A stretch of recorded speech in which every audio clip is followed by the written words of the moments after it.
Hi, and welcome back to Focal Point AFR Talk. Mentioned Brian Fisher is my name. The program is Focal Point, a network, the American Family Radio Talk Network. We played the open montage that Jeff developed for the program yesterday when we were going to talk about the Ban Bossy campaign. And Jeff and I talked at the program yesterday, and he's sort of got an enhanced version of that, and we will play that for you now. Well, Brian, let me just say there was a couple of prominent women that weren't invited to do this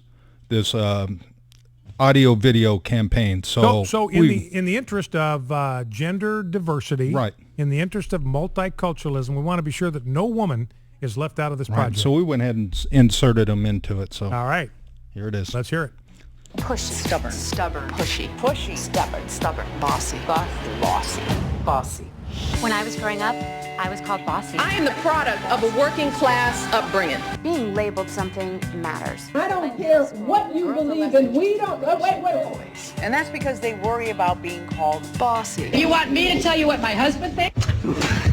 My husband is not the Secretary of State. I am. We need to help them lean in. Words matter. You know, do me a favor. Could you say senator instead of ma'am? I worked so hard to get that title. Let's just ban the word bossy. Let's just ban the word bossy. Let's ban bossy. And encourage girls to lead. A strong woman. To be strong and be ambitious. Listen to your own voice. You ask my opinion, I will tell you my opinion. I'm not bossy. I'm the boss. I'm the boss. I'm the boss. I'm the boss. I'm the boss. So doing our bit for inclusion and gender diversity. I mentioned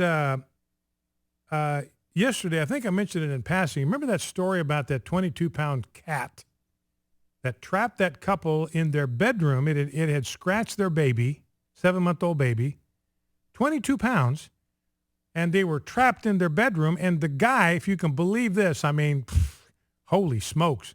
The guy called 911 to have law enforcement come and rescue him from his cat. So 911 showed up, and they put the cat in a cage or something like that. And the family, I mentioned, decided to keep it. And they're going to take the cat to therapy.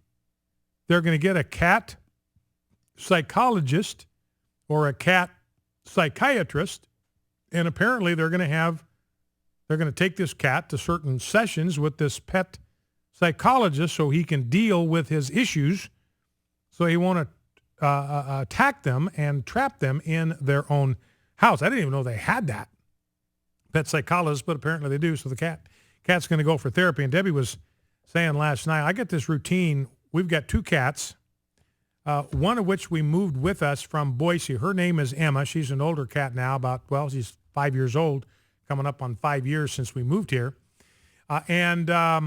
Then we got a little cat that we call Buddy. He just kind of adopted us. We were out for a walk one night. We found him kind of a stray in the neighborhood. And Debbie picked him up because I tease her that she is the mother of all living. That's how Eve was described in Genesis 3, as the mother of all living. I mean, that's the basic nature of a woman. She can't see something that's helpless and needy without wanting to cuddle it and take care of it and whatever. So Debbie picks up and he was a real cute little guy. She picks him up and kind of cuddles him, and he purrs a little bit.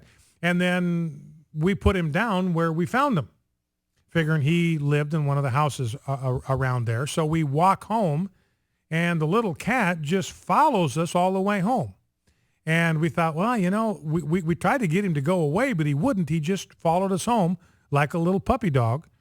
We get home, and I say, you know, we really got to take him back. Somebody might miss this kitten. He might belong to somebody. So we took him back to where we had found him, and we put him down, and he followed us home again. And we finally realized, look, there isn't any way we're going to be able to get rid of him, so we might as well just adopt him. So the reality is he adopted us. But anyways, Debbie, so I got this routine with them where in the morning we have what I call the breakfast for Bonzo sushi bar. And so I'll say, hey, anybody ready for the breakfast for Bonzo sushi bar? And the cats come running because they know what that means. They know what the breakfast for Bonzo sushi bar is. That is, I comb them and I brush them, and then I feed them these little sushi treats, these kind of tuna fish treats or whatever, these seafood explosion stuff, whatever they are. And they just snarf those things right up. And Debbie says that that our cats are going to need the same therapist that's going to go take care of these cats in Oregon. She said, we're going to need to hire him to come to do therapy on our cats because of the way you talk to our cats when they're at the Breakfast for Bonzo sushi bar. Because Emma, for instance, I'll comb her and I'll brush her and I will talk to her while I'm doing it. And I will tell her that she's got a flat little head, that she's got pointy little eyes, ears. She's got beady little eyes. She's got a twitchy little tail.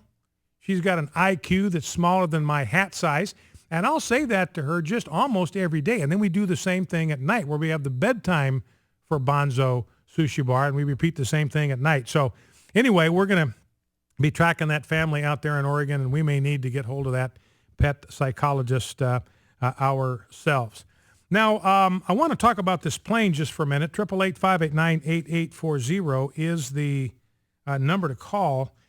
And, you know, the latest developments in this is that these experts now are arguing that this plane, it didn't accidentally blow up.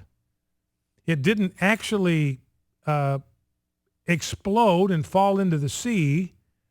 That this was pretty clearly an act of sabotage or hijacking. Got a lengthy story here from the Daily Mail talking about this. And officials are convinced. I'm not an aviation guy, so I'm just going to read to you what's in this story on the Daily Mail. That officials, U.S. officials, these are our people now, believe that two communication systems aboard Malaysian Airlines Flight 370 were shut down separately 14 minutes apart, which indicates the plane did not come down because of a sudden catastrophic failure. The data reporting system was shut down at 1:07 a.m., and this has to be done manually. That's their point. And the transponder was turned off at 1:21 a.m., just after the pilot signed off to Malaysian air traffic controllers with all right, good night. Now, at that point, when they turn the transponder off, then the air traffic controllers, they can't see it anymore. But military radar can still track the plane, but that was right at the very edge of the Malaysian airspace that had radar coverage. I was watching a little bit of news this morning, and there was an expert who said, look, there are places on the globe, he didn't say exactly where they were, but there are places that are basically black holes when it comes to radar. The radar signal doesn't reach them, or the image is so faint you barely can detect it. And so he said there are places where you could, essentially what he was saying, without saying it in so many words, there are places where you could fly this plane and you could hide it. It would not be detectable through radiation if you knew where you were going. And they have determined now that the plane was heading toward China. It made like a 270 degree left-hand turn and started heading to the west, which is why they were looking for it in the Strait of Malacca, which is on the west side of Malaysia. It disappeared from the civilian radar on the east side, kind of northeast side of Malaysia. But then they know that it basically doubled back and started flying due west. And the route that it was following is a route that experienced pilots would be familiar with. It's the routes that you follow to go to fly a plane to the Middle East. I arf you not. So they're arguing, look, the fact that these data signals devices were turned off, they have to be turned off manually. It indicates it was deliberate, probably not an act of sabotage. It was something deliberate. The fact that the plane made the sharp turn and picked a well-known route that takes you to the Middle East. You can also go to Europe on that same flight plan, but they followed that flight path very precisely. In other words, these pilots knew what they were doing. They had deliberately picked that path for the air flight after they thought the ability of authorities to track the plane had been turned off. Well, remember, we talked about this yesterday. They got those Rolls-Royce engines on there, and they're designed by the engineers to constantly be sending a stream of data back to Rolls-Royce so they can monitor the performance of their engines. As long as those engines are running, this data is being transmitted. They wouldn't have known anything about that. So they know that the plane was flying for at least another 4 to 5 hours. The switch off, they say, was a deliberate act. Officials told ABC News the two communications devices were systematically shut down. This has led the U.S. investigating team to become convinced that there was manual intervention, which in turn means it was not an accident or massive malfunction that caused the plane to cease to be airborne. Despite these two crucial tracking devices being inoperative, the plane still sent signals to a satellite after the aircraft went missing in the form of pings, kind of like a cell phone does, even if it's not switched on. It's kind of a way the plane is sending a signal to the satellite. I'm available to receive data from you. I can send data to you if I want. We are connected. The Wall Street Journal reported that the pings sent from missing Flight 370 provided the plane's location, speed, and altitude for at least 5 hours after it vanished from radar.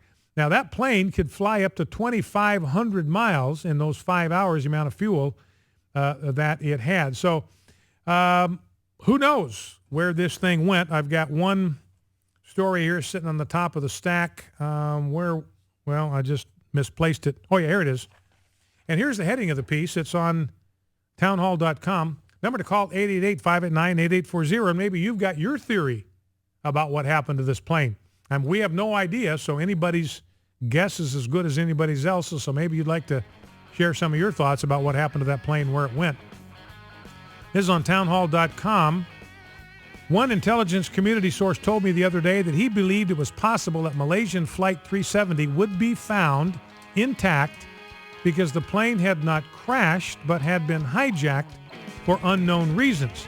Here's an excerpt from a piece in Market Watch. U.S. counterterrorism officials are pursuing the possibility that a pilot or someone else on board the plane may have diverted it toward an undisclosed location after intentionally turning off the jetliner's transponders to avoid radar detection. Investigators believe that the aircraft may have been commandeered for a reason that appears unclear to U.S. authorities, diverted, quote, with the intention of using it later for another purpose. Focal Point, AFR Talk.